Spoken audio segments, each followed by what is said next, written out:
Alishaba, I want to direct this question to you because I know you're a school counselor, so I'm sure that you hear so many stories from kids about their experiences and about their stress levels. So, what do you think the biggest challenge is in the school system? So ultimately, for me, what I'm seeing, and I mean, I have my own personal thoughts, but from a minority parent and child's perspective, um, we are kind of facing where kids share about teachers really not being culturally aware and culturally sensitive to their needs. And when we talk about cultural awareness, there's just things that can be addressed, very simple but practice over time. Things like learning by asking, and not assuming that you know something.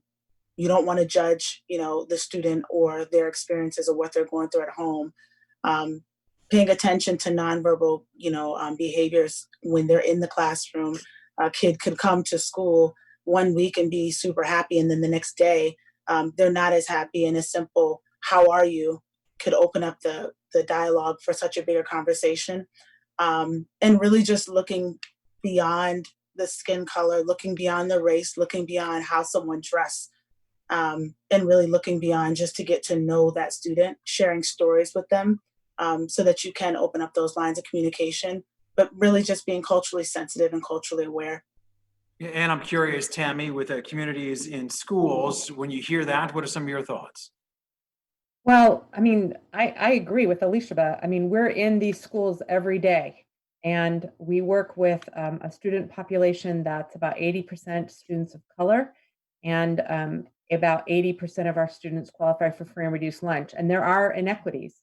They're not the same services in those schools that are in other schools.